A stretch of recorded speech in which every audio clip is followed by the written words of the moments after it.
All right, guys, here's a experience I had, a UFO sighting with a girlfriend I had. I was living in British Columbia and I came back to Windsor for 2 weeks or a week. And so I meet this girl in the coffee shop. We go out on a date a couple times. Didn't have sex with her. Didn't even kiss her. But I liked her. She seemed normal. I don't know. What do you do? And so one day we went down to the river to have lunch. We're sitting there eating our lunch. The river in Windsor, sitting on a park bench, and I looked above the Renaissance Center, big building in Detroit, and about a degree above the Renaissance Center is a sphere probe, and it was huge. It wasn't a little one, it was big, big. And I could feel the boys. I could feel the ETs. Not from it. They were in a different part of the sky. But they were feeling me. They were checking me out. And I could see a sphere probe above Detroit. Lunchtime. It was lunchtime. Because we're eating lunch. Anyway, I'm sitting beside my new girlfriend. I say, hey, want to see a UFO? She goes, okay. And I go, right above Detroit. And she goes, that ain't a UFO, it's a balloon. I go, that damn thing is 10 miles away. And it's that big. She goes, that don't mean nothing, that's a balloon. And it's just sitting there.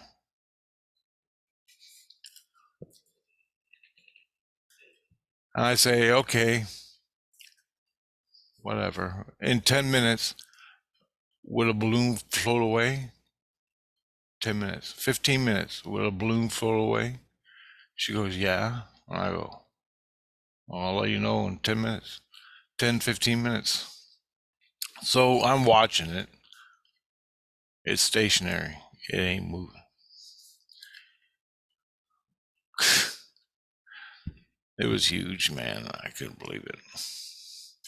Silver sphere probe. And no jets, no fighter jets, no helicopters come to it. I know because I can feel the ETs. I know it's a sphere probe. From the ETs will stick the sphere probe in front for attention or whatever. They'll be cloaked. The occupied craft will be cloaked or out of phase with us, out of phase of this reality in a different part of the sky, and I'll feel them. That's been my training my whole life. They trained me for that shit. And I knew it was a ET sphere probe. You couldn't tell me shit. 15 minutes went by, and I go, hey, we're talking. We're all hot and heavy talking, and I'm horny as fuck. Anyway, I just wanted to get laid. I look at her and I go, hey,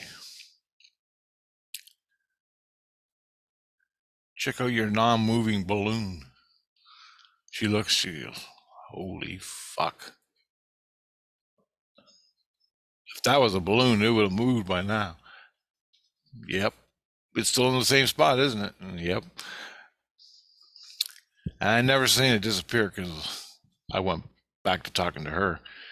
And I looked back up and it was gone right after that. But I never seen it leave. Anyway, I'm not done yet. She decides to come back to Vancouver with me. So me, my buddy Glenn, and Glenn saved my life, and I'm gonna tell you about it here. Glenn, I live in an apartment, and she is gonna move into my apartment, to our apartment, until I myself can get my own place. Because I wasn't expecting a girlfriend. It just happened, and that's the way it's gotta be. It's the only way. I'm poor as shit, so I gotta save my money to get a place with my girlfriend, right? So she moves down to Vancouver with us. One day,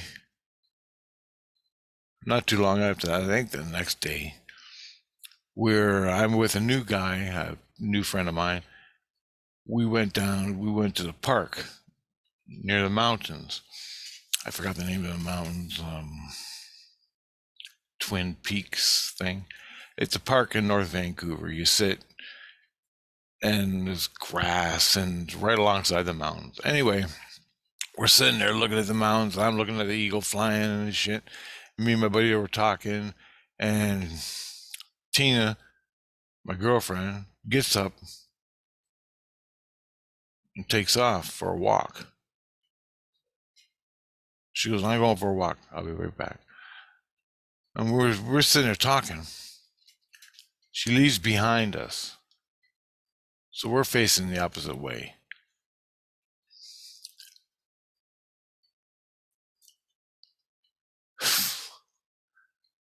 And it's a beautiful fucking day. It rains all the time in Vancouver.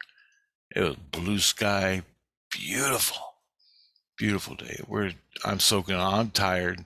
I just traveled fucking 3,000 miles in a jet. Stayed up all night with a fucking heart on. I'm fucking tired. And next thing I know, smash right over my head. Girlfriend got a fucking log of a tree, and smashed it over my head. Right over my fucking head.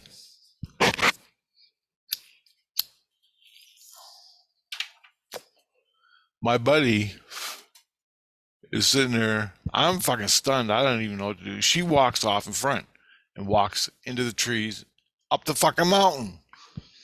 I'm sitting there.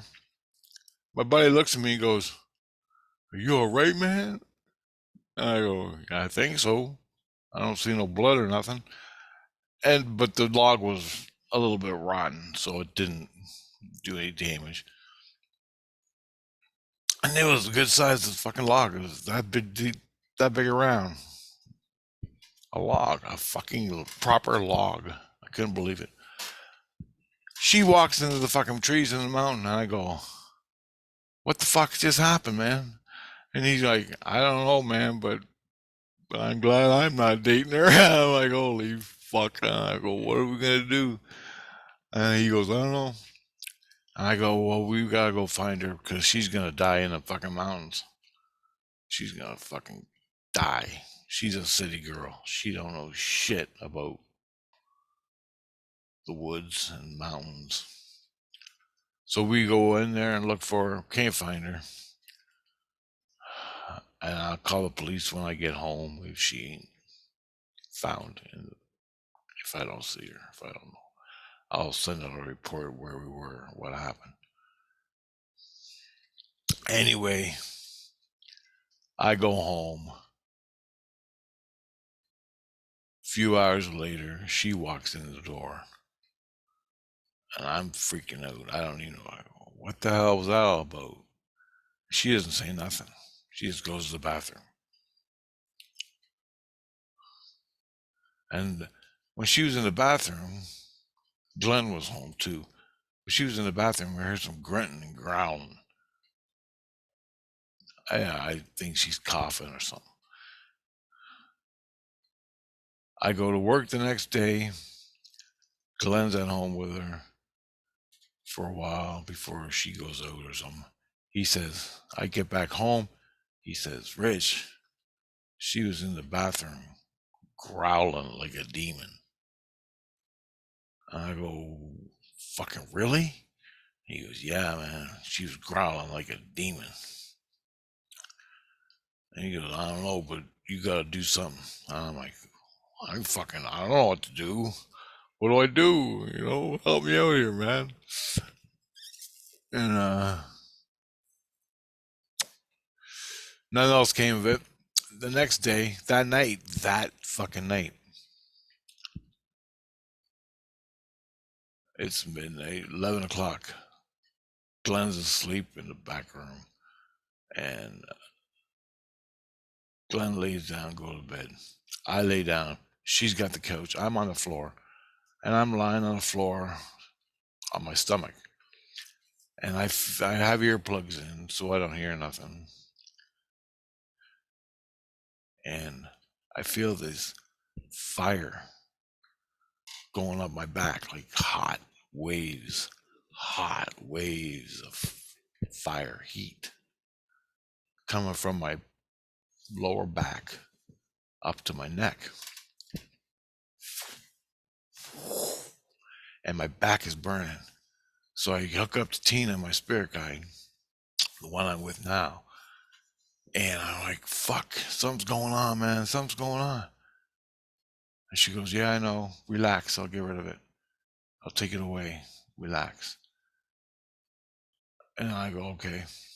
My spirit guide, Tina, my girlfriend from a past life. She's dead. I'm alive. She's helped me out. Anyway,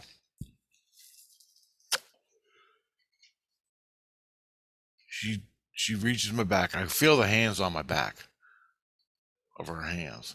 She takes the fucking fire and rolls it like a carpet up my back, rolls it up my back, and takes it off. And it's ice cold. She takes it. She goes, don't worry about it. It's just me taking the fire off your back. I'm like, cool. And there was energy from fucking Tina, my girlfriend. Fucking fire. So I'm like all relieved.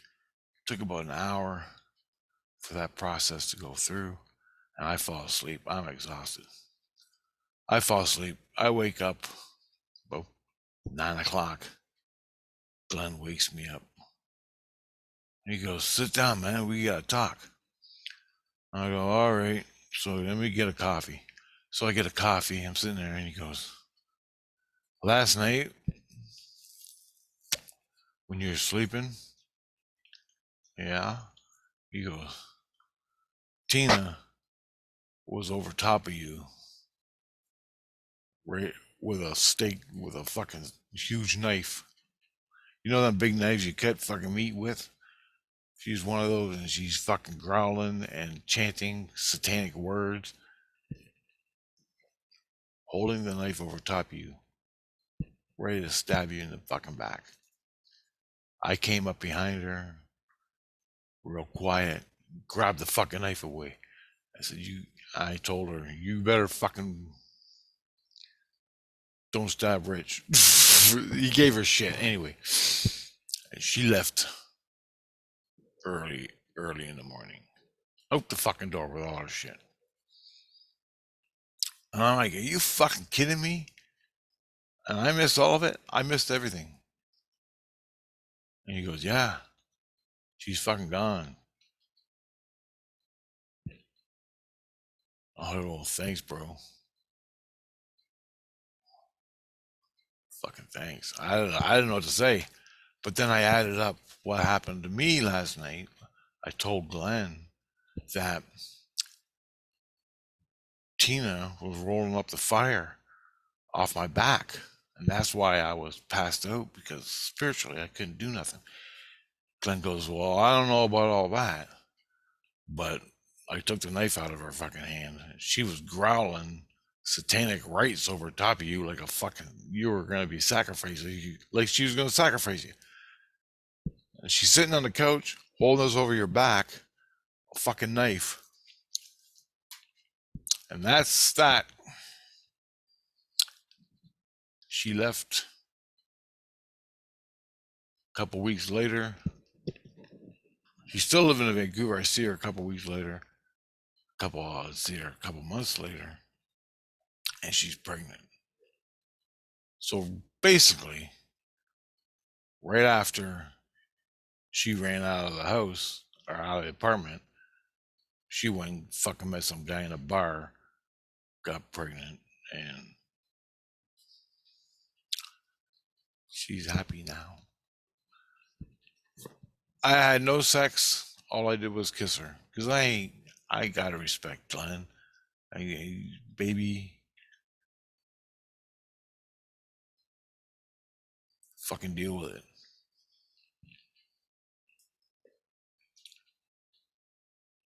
Anyway, there you go. That's another story. And I just remember some more UFO stories. I gotta fucking make. I had them in my last channel, my last YouTube channel before they pulled it.